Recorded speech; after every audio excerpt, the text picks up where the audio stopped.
It's time again for the Urban Chicken Podcast. Hey, let's talk chicken.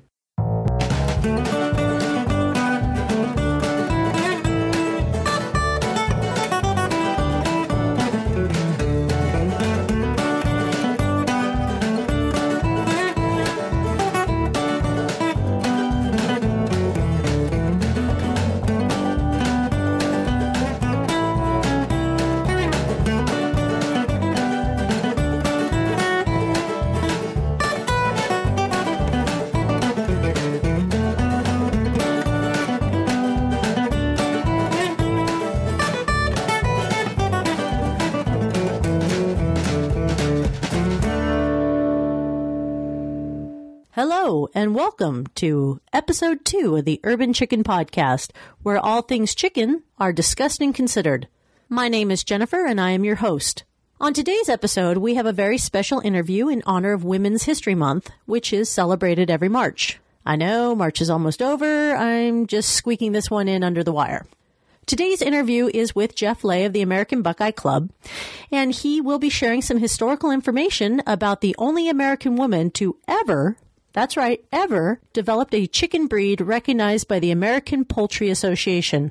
In this episode, Jeff and I discuss this remarkable American woman and also the rare breed of chicken she created, known as the Buckeye. Additionally, in the Sally Side Notes section of today's show, I am going to draw a random connection between a hipster music festival, an up-and-coming Indies folk band, and the Buckeye chicken. So stick around to the end of the show to see how I make that happen. Before I get started with today's interview, though, I need to address a housekeeping issue. I am brand spanking new to the world of podcasting, and I am still learning the ropes. Particularly, I am trying to work out the kinks in conducting Skype interviews while still bringing you, the audience, the highest quality audio that I possibly can. I conducted today's interview via Skype using a medium-grade headset. I thought it would be okay. I'm not totally satisfied with the audio quality from that headset, and we'll be working to come up with a better audio method to do these Skype interviews in the very near future. Please be patient with me as I try to fine-tune the technical side of the show. I'm learning, and I'm trying to learn fast. Okay, so without further ado, let's turn to today's interview. Hello, Jeff, and welcome to the Urban Chicken Podcast.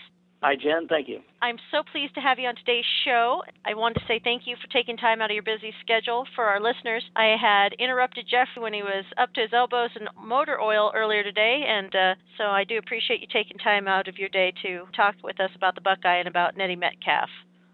Certainly. So let's begin. My understanding is that you are the co-founder of the American Buckeye Club. Could you please tell my listeners a little bit about yourself and a little bit about the background of the American Buckeye Club? Sure. My name is Jeff Lay, and I live in Miamisburg, Ohio. And as you said, I'm the co-founder of the American Buckeye Club, or the ABC as we call it. The ABC was originally created in 1909 by a group of Buckeye breeders and somewhat dissolved shortly after or during the Great Depression. We don't really know exactly what date that was. In 2008, a small group of poultry enthusiasts here in Ohio, southwest Ohio, reestablished the American Buckeye Club, and we launched a new website and what we called the Buckeye Breeder Directory January 1st, 2009, to more or less commemorate the 100th anniversary of the American Buckeye Club. And prior to the American Buckeye Club, the breed's creator, Nettie Metcalf, she ran an organization which she called the National Red Feather Club. That group was originally started by Nettie sometime around either 1904 or early 1905. We're not exactly sure the dates. One of the earliest printed dates was 1905 that we found, but Nettie was the founder of the National Red Feather Club, and when she moved from Ohio to Inglewood, California around 1908, that club slowly dissolved, and a group of Buckeye breeders started the American Buckeye Club sometime around, like I said, 1909. Okay. So as the co-founder of the current American Buckeye Club, could you explain to my listeners what is the mission statement of the American Buckeye Club? What are you hoping to accomplish with the club?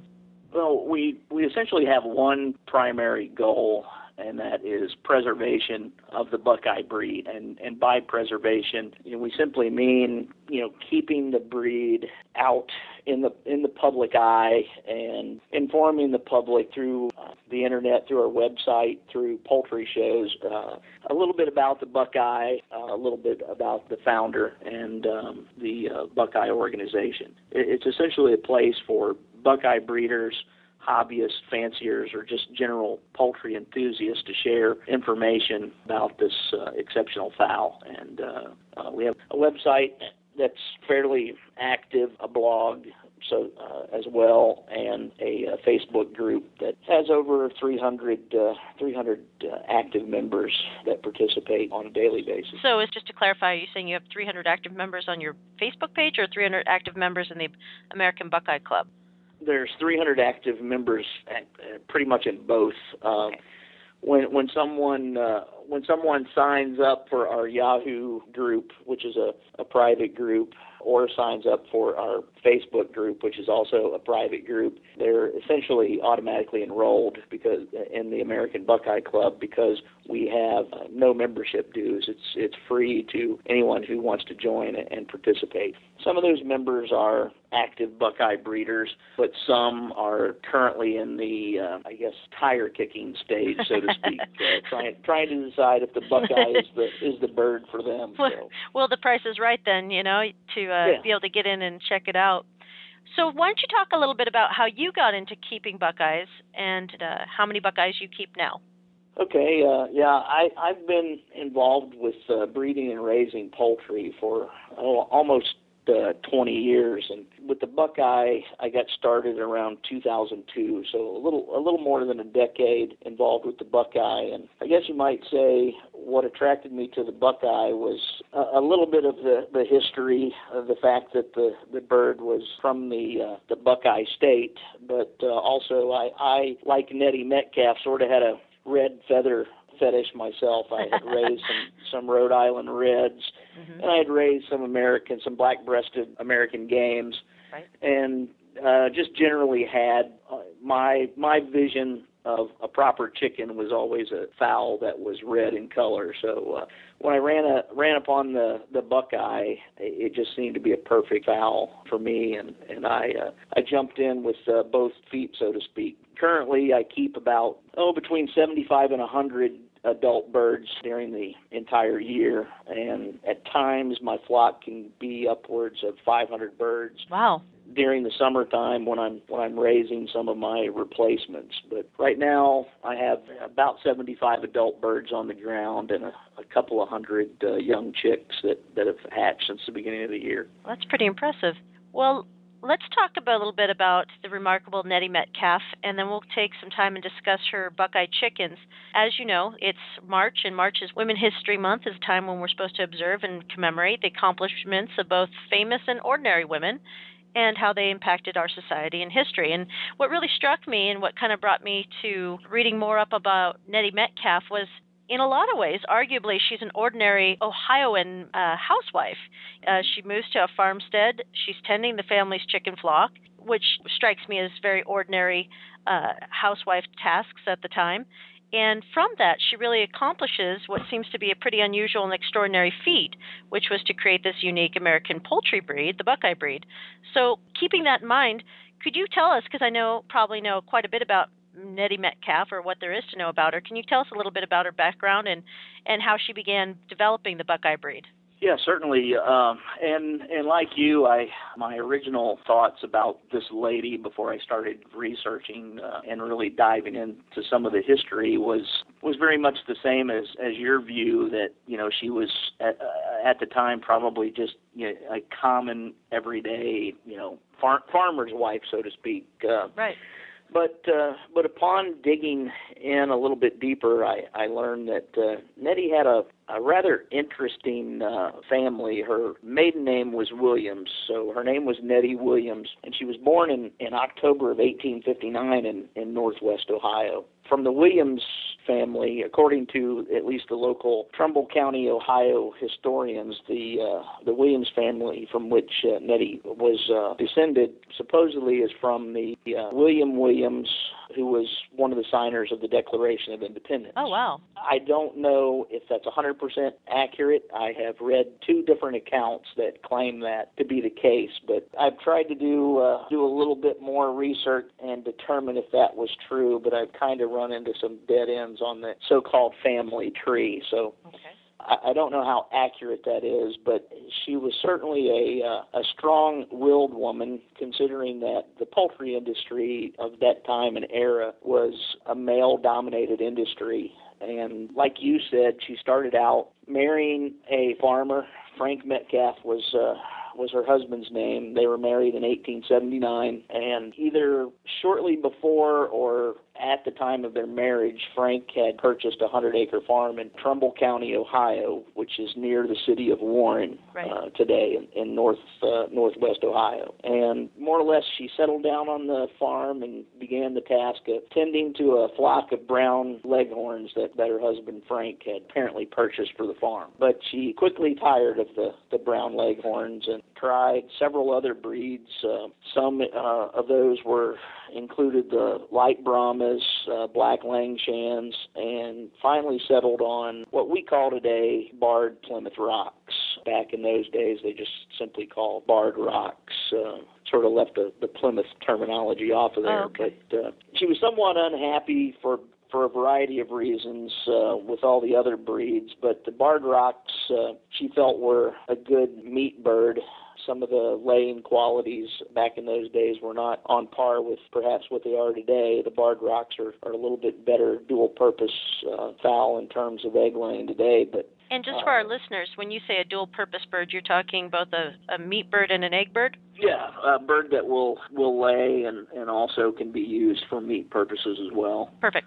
But she settled on the barred rock, so to speak, and apparently one of her close neighbors had some buff cochins, so she got some hatching eggs or swapped fowl with that neighbor and began crossing those with her barred rocks.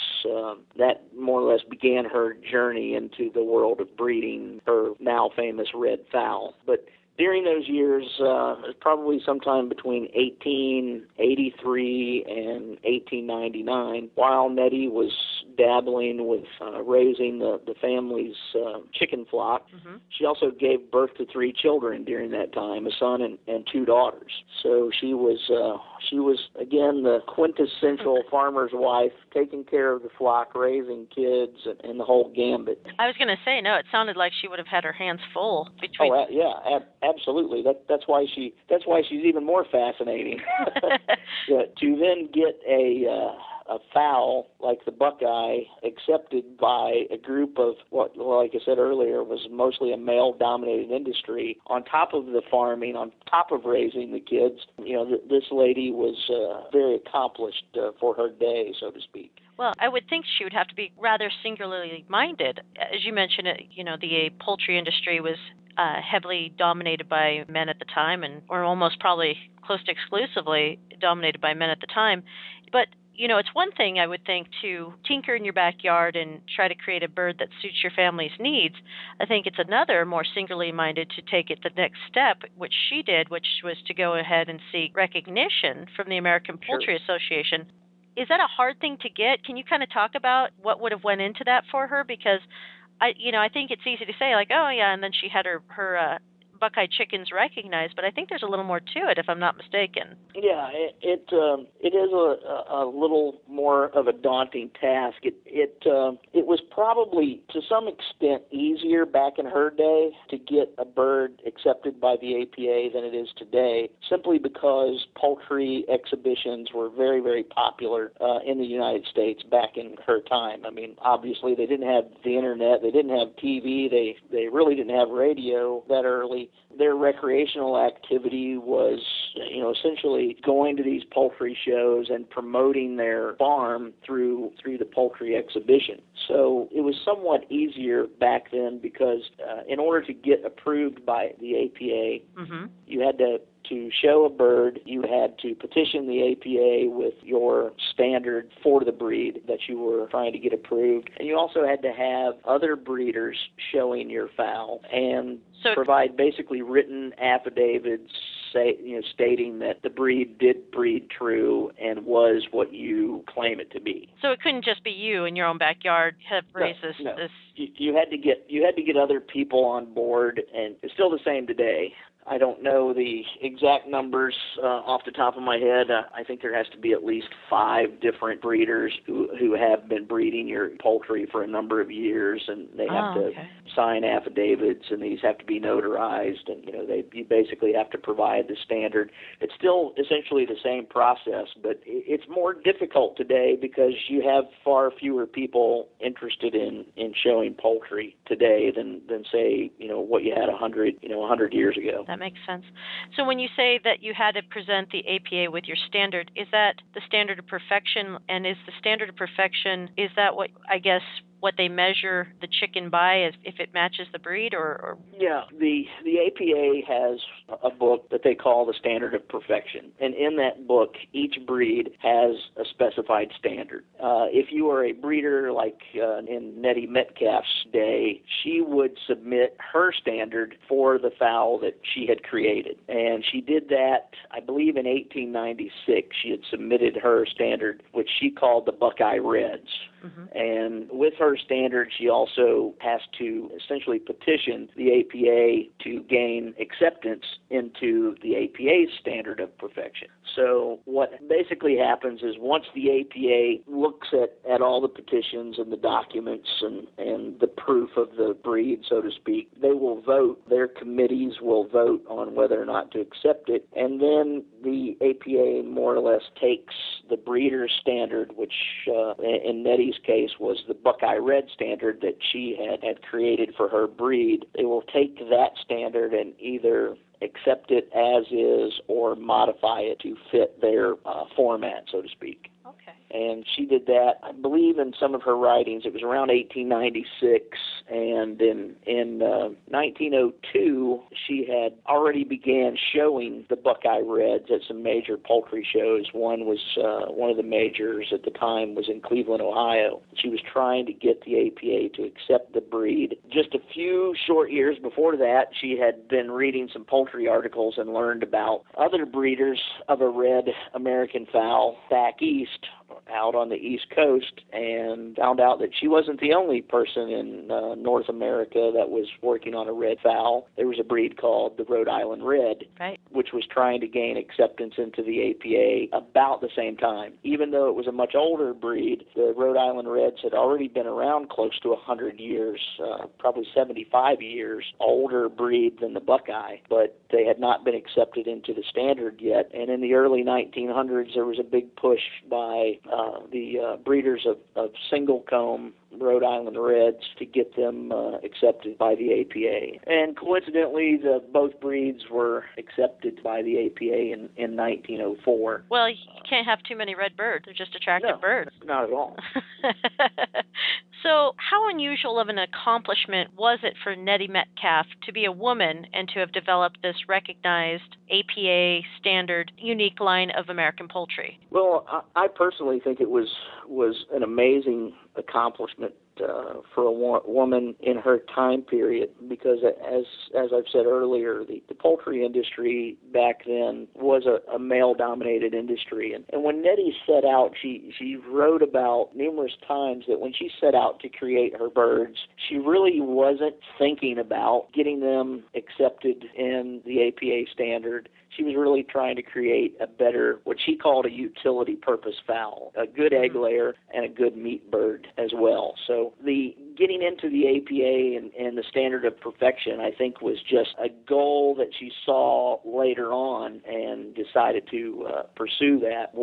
Obviously she had created something she felt was unique, and personally I think that it was a significant accomplishment for her day. I mean, creating a breed and getting it accepted for a woman back then was akin to being struck by lightning.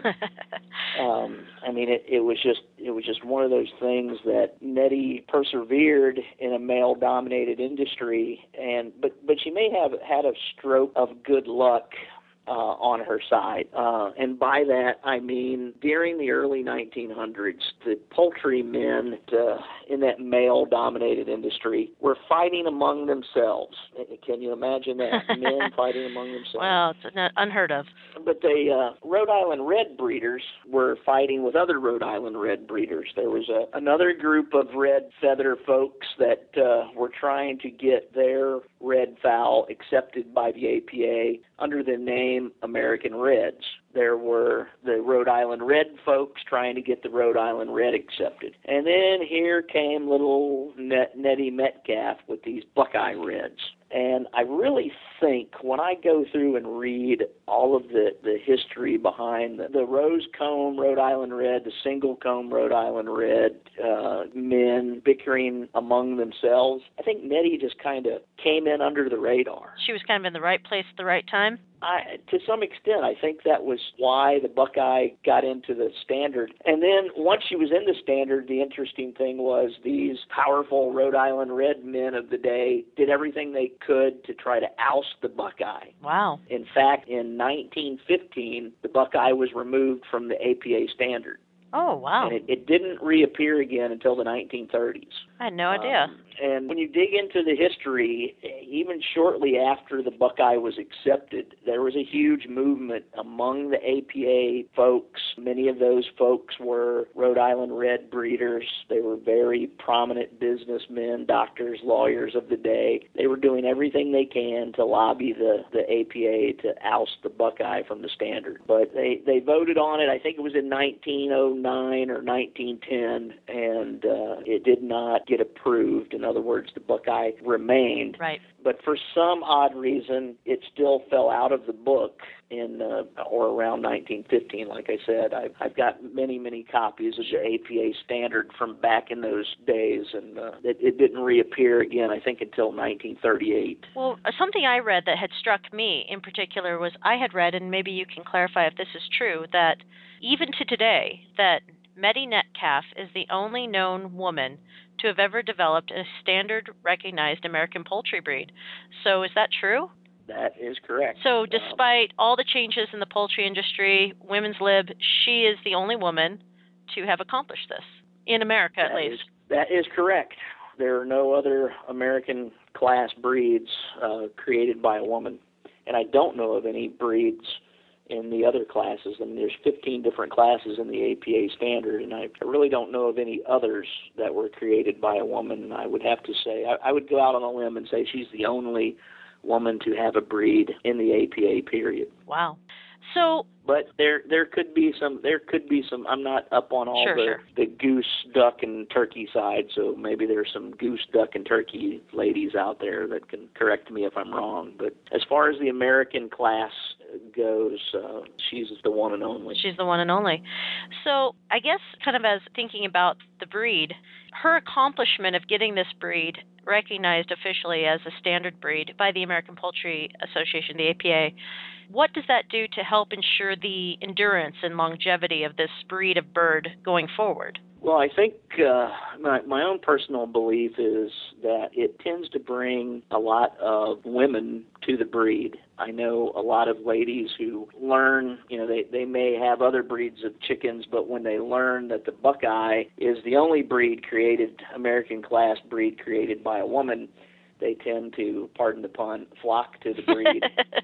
And I get a lot, the vast majority of my requests for Buckeye chicks or Buckeye information come from women who that aspect of the breed's history really has a profound effect on their desire, so to speak, to keep the breed. And I have to say that whatever Nettie did to create the Buckeye, I think it is a very unique breed in the sense that it's probably one of the friendliest. If chickens could have a personality, which a lot of people argue with me that chickens do, of course, have a personality, but I'm kind of an old school guy, and chickens are still poultry or livestock to me. They're not pets. They don't have personalities like dogs or cats, but the breed that Nettie created is very calm, very friendly bird. They're not flighty like some of the other breeds, even in the American class. I've owned Rhode Island Reds and barred Plymouth Rocks, and I've owned other Asian breeds and continental English class breeds as well. And I have yet to find a breed that is calm and has the type of demeanor that a Buckeye has. And I think that is a lot to Nettie's credit. I think she was trying to develop a fowl for her farm that was people-friendly. She didn't want roosters flogging her every time she went out to gather eggs, and the Buckeyes tend to be very friendly in that regard as well. So let's talk a little bit more about her Buckeye chickens, and I think it's interesting what you said about her developing a friendly bird. If she had 3 small children on the farm, that might have been a consideration too. Yeah. So for all of my listeners who are unfamiliar with the Buckeye, could you describe the Buckeye? What does it look like? How can we distinguish it from other red-feathered birds? And kind of give us a description of it. Sure. Well, a lot of people who are not familiar with the Buckeye, the first time they see one, they often confuse it with a Rhode Island Red. And the primary reason for that is they're somewhat similar in color, but beyond the color, that's about the extent of it. The Buckeye has what's called a pea comb. It's a small comb on top of its head that is much more suitable for cold climate. The Rhode Island Red breeds, for the most part, the single comb Rhode Island Red has the tall, single, straight comb, more susceptible to frostbite, and it is the most common comb for the Rhode Island Red. Now, there is a variety called the rose comb. It's less susceptible to frostbite and freezing, but I think the reason Nettie selected the pea comb was she lived in northern Ohio. The winters were harsh, and birds with that tall, majestic single comb headgear got frostbite. The pea combs didn't. You had a fowl that had a somewhat unique comb. More often that's found in the Asiatic class of birds. And then, of course, the body shape of the Buckeye is a bit different than the Rhode Island Red. The Buckeye is more shaped like what we call today a dark Cornish, shaped more round rather than rectangular. If you look at the body from the side of a Rhode Island Red, they sort of look like a rectangle in shape. They're longer front to back than top to bottom. A Buckeye is not quite round, circular like a Wyandotte, but it's more of a dark Cornish shape, for lack of a better description. Hopefully your listeners know what I'm talking about. I think a lot of them will. So does the Buckeye, does it only come in full size, or do breeders breed Banty sizes of them? There are Bantam Buckeyes. They were introduced, I think, in 1964, 63 or 64. Don't hold me to that. Okay. I'd have to double check my APA standard to be certain. That's fine. There is a Buckeye Bantam. The large fowl, of course, were created by Nettie Metcalf. The Bantams were created by a couple of different individuals, and I don't really know a great deal of history on the Bantam side, but there are a few of those that you see from time to time at poultry shows. So you've talked about the Buckeye being a good dual-purpose bird, so that it's both a good meat bird as well as an egg layer. What kind of eggs can we expect from a Buckeye? Buckeyes lay a medium-sized brown egg, and for the most part, a hen will average between 165 and 185 eggs a year. Some of your egg production type fowl, like the leghorns or the black australorps, those birds can lay over 300 eggs per year. Your egg-laying breeds tend to be a thinner bird, less meaty bird, while your dual-purpose birds will lay fewer eggs, but they can be used for table fare as well. So if this is a dual-purpose bird, this is a pretty stocky bird. How big does a full-size Buckeye hen, what can I expect from a full-size Buckeye hen? The Buckeye hens are around 6 to 7 pounds, and when they're full grown, the males tend to be heavier, 7-8 pounds. I think the standard calls for 9 pounds on the Buckeye cocks. and 6.5 pounds on the hens. Those are pretty good-sized birds. Yeah, they're a large, obviously a large fowl, stocky in nature, and quite the voracious eaters as well. They're very good for free ranging, but they also handle confinement real well. It's one of the common internet misconceptions that we read or hear about on the internet from time to time is that Buckeyes don't handle confinement well, and I've got a flock up here, breeders that they've been essentially confined their entire lives, and most of these birds are 4 or 5 years old now. They handle confinement just fine. The podcast, the Urban Chicken Podcast, is actually focused on individuals who are kind of in similar situations as myself. I live near the downtown area. I am limited to only having 6 hens in my backyard, and I love having them. So as a Buckeye breeder, what can you tell my listeners about the Buckeye to let them know if the Buckeye would be a good breed to add to a backyard situation? Sure. Well, one of the things I've already mentioned is the friendliness of the breed. Mm-hmm. They're a relatively quiet bird as well, even though the roosters do crow like roosters will. That's about the most noise the Buckeyes tend to make. The hens are relatively quiet. They're very friendly. Again, they're good foragers if you've got the space in your backyard to allow them to roam and eat bugs and grass and weeds. But I think the key element is probably the friendliness of the disposition of the bird. They're very inquisitive when people come around, unlike other breeds that tend to run for the hills when they see a human. Buckeyes don't seem to do that. Even the day they're hatched, you can reach in an incubator to pick up day-old Buckeye chicks, and they come running to your hand as opposed to going the opposite direction. As full-grown birds, are they pretty easy to pick up and handle then? Oh, yeah, they're not flighty at all. In fact, I find it fascinating when I go to some of the county fairs, the 4-H shows in my area, and see some of these small kids that are handling Buckeyes. A 9-pound bird isn't easy for some adults to handle. No way. When you see a 7 or 8 year old little girl holding one, and it's just happy to be there,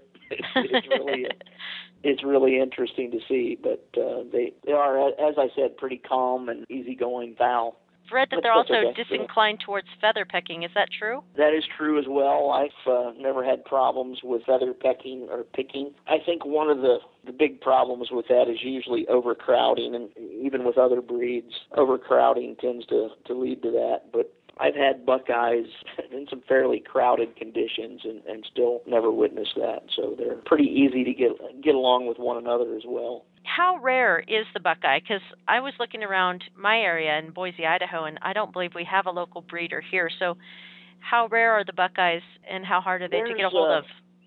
Well, it's kind of regional, I guess, dependent. There are some states where you'll find more than others. I mean, if we were to look at a pushpin map, for example, you would see a much larger concentration of Buckeyes in Ohio, in the Midwest, Ohio, Indiana, Kentucky, even Michigan. Even our good friends to the north tend to like Buckeyes because they are cold tolerant. And then you'd see a large concentration of Buckeyes in the southeast, in North Carolina and South Carolina, for example. And the big reason for that is back in 2006, the American Livestock Breed Conservancy, the ALBC, did a bit of research and started working on the breed down in that part of the country. So there's quite a few breeders of Buckeyes dispersed in the southeast as well. The American Buckeye Club is trying to get more birds out on the West Coast, and we've got a few folks in Washington, Oregon, Idaho. There are a couple of people that in the last couple of years that have started breeding Buckeyes in Idaho. They're just not really selling any chicks or hatching eggs yet. But I would say in the next 3-4 years, you should start seeing more and more pop up in your great state. How rare of a bird is it? I mean, number-wise, I've read some numbers, and I'm not sure if they're reliable or not, but I had read that there was fewer than 5,000 Buckeyes in the world. Do you think that number's correct?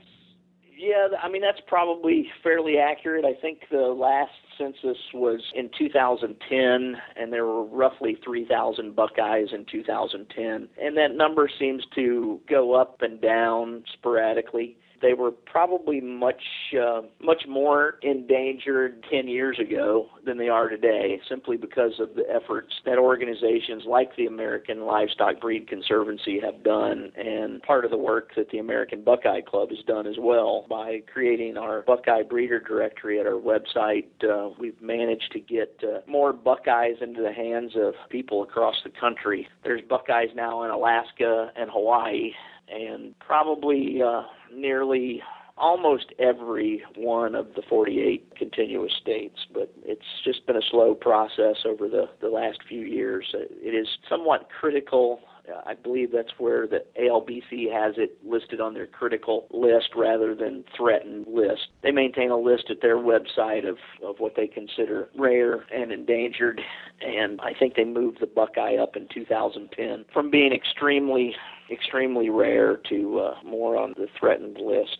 It's gaining a little bit in popularity then. It's less threatened than it had been. Right, it is gaining a bit, and with organizations like the American Buckeye Club and the ALBC doing what they do, hopefully we can increase the numbers even more. I can say that at least with poultry shows, major poultry shows in the Midwest, like the Ohio National or the Crossroads show in Indiana, you tend to see more and more Buckeyes today being shown than you did, say, just 5 years ago. So they are gaining in popularity, and the show circuit is one area that you can kind of judge whether or not a bird is making a comeback. You can certainly point to fowl that are probably more rare than the Buckeye today, but we still need to do as much as we can to keep supporting the Buckeye and still do our best effort at preservation or conservation of the breed. What about individuals like in my situation where I'm limited to a small handful of hens only? I can't keep roosters. It's forbidden by the city ordinances. Do you think individuals like myself keeping backyard chickens, do you think keeping Buckeyes in our backyard flocks, does that help keep the Buckeye breed going as well? I think it does, and the reason I believe that, even though you can't breed them, is even just by keeping those, you're creating awareness with your friends, your family, and other people in your so-called chicken community. And sometimes that that alone can spur maybe some of the folks in your community. They can't keep roosters, but perhaps somebody on the outskirts of town sees that there's an interest, that some of the people are interested in the Buckeye, and he or she may raise a flock that will allow them to breed. I think it does do something for just the sheer awareness within your community and surrounding communities.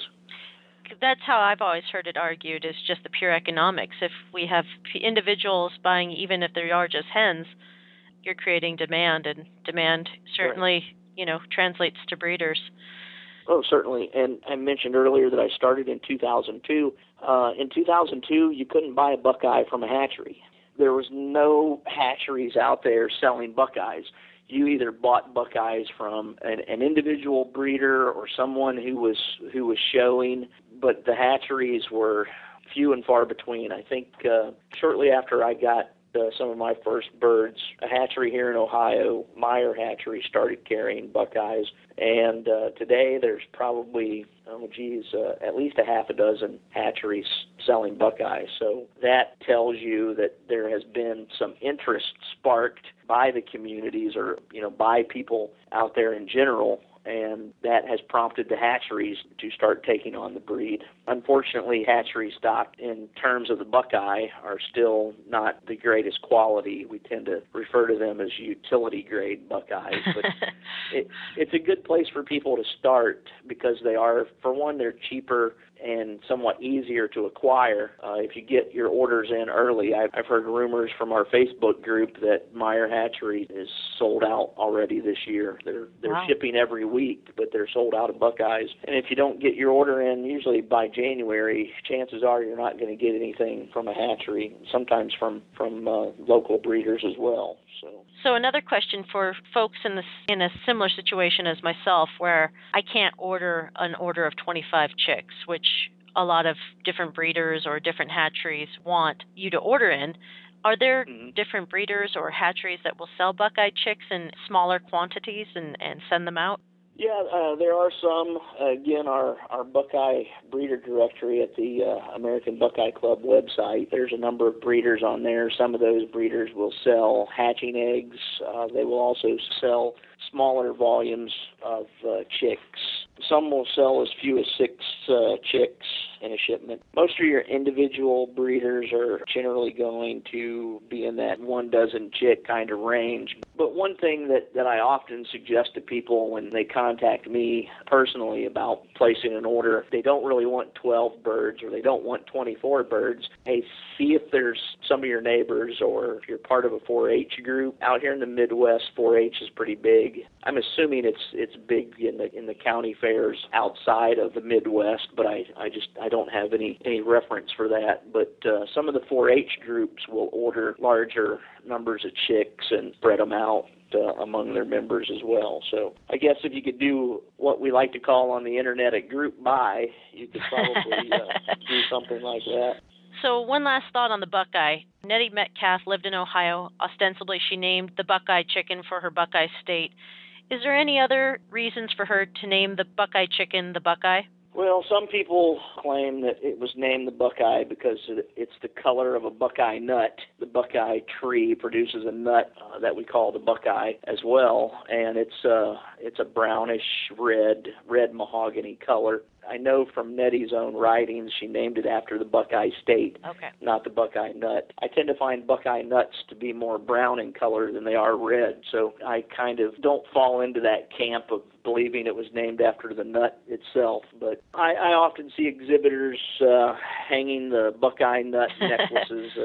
If you're an Ohio State Buckeyes fan, those Buckeye nut necklaces are popular out here in this great state of Ohio. So sure. You'll see them hanging on exhibitors' cages and at some of the local fairs or poultry shows. But I think for the most part, Nettie was interested in naming the bird after the state of Ohio, and the Buckeye got its name as a result.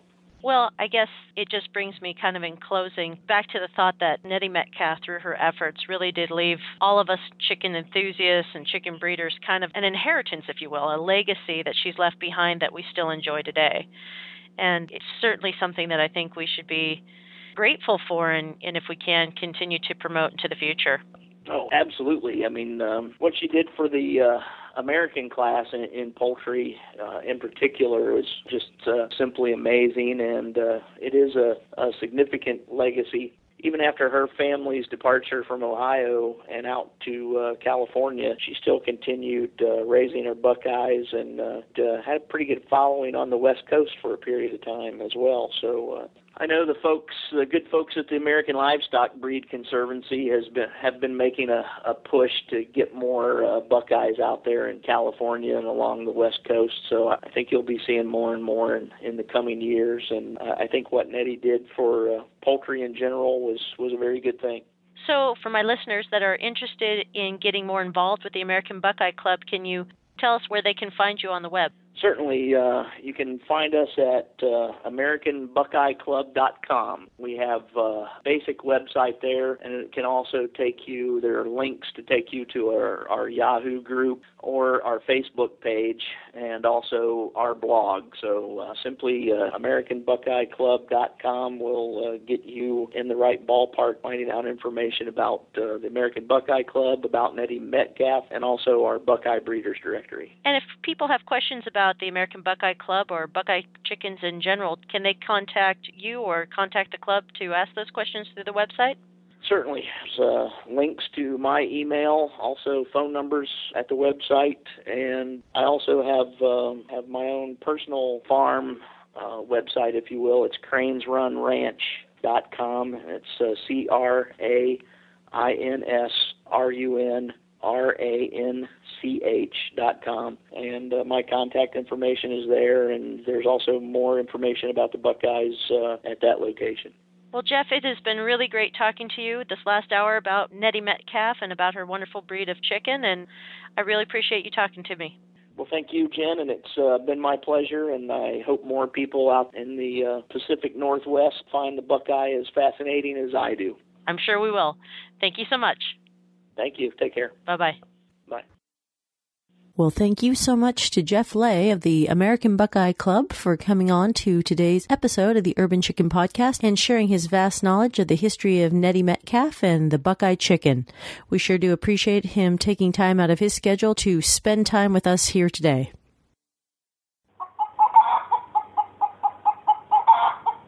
That sound signifies that it's time for Sally Side Notes. As promised, in today's Side Notes, I am going to draw the connection between a hipster music festival, an up-and-coming indies folk band, and the Buckeye chicken for you.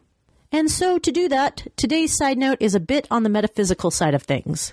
I always marvel at how seemingly different, separate sections of our lives can suddenly overlap and intersect and give meaning to one another. I happen to have this situation happen to me over this past weekend. This past weekend was the second annual Tree Fort Music Festival in Boise.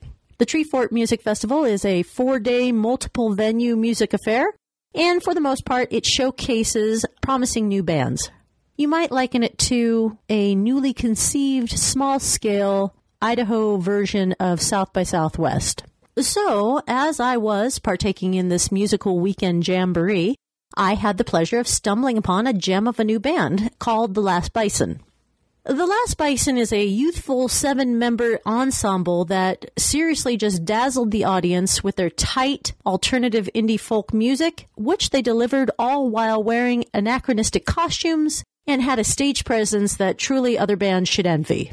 I truly was so taken with their musical ability that I decided to vote with my dollars and actually did plunk down $10 to pick up their CD. The Last Bison CD title is Inheritance. While visiting the band's website, I found that they had written a rather poignant and insightful statement about their CD title, Inheritance. Here's what they wrote. Every one of us receives and passes on an inheritance. The inheritance may not be an accumulation of earthly possessions or acquired riches, but whether we realize it or not, our choices, words, actions, and values will impact someone and form the heritage we hand down. Their description of inheritance as being one of sacrifice, humility, and commitment suddenly struck a chord and actually made me think about Nettie Metcalf and her Buckeye chicken. Here was an American woman who spent countless hours of work and thoughtful effort to create the Buckeye to the benefit and enrichment of us all. It may not be a monetary legacy, however, it is truly an inheritance to each and every one of us. Like I said, it is strange how different areas of your life overlap in unexpected ways. Well, that's all there is for today's show. I appreciate you tuning in today. Be sure and visit our website located at www.urbanchickenpodcast.com. On the website, you will find today's show notes, which have several things of interest to you. There are photos of Buckeye chickens, a photo of our show honoree, Nettie Metcalf, links to the Buckeye Club, which is actually located at www.americanbuckeyeclub.org. I point this out with emphasis because Jeff might have given the wrong address on the show. Oopsie daisies, that does happen. Anywho, the link to take you directly to their website is in the show notes. In today's show notes, I will also be including several links to articles written about Buckeye chickens, as well as a link to the band's webpage, The Last Bison, so you can enjoy some of their hip music and possibly have a contemplative moment of your own. While you're on the website, don't be shy. Please feel free to email me any chicken questions, stories, or comments you might have. Until next time, me and the chicken say, have a good week. See ya! Thanks for listening to the Urban Chicken Podcast at www.urbanchickenpodcast.com. The theme music used on the Urban Chicken Podcast is Jenny's Theme, written and performed by Jason Shaw. You can find this at freemusicarchive.org. See you next week.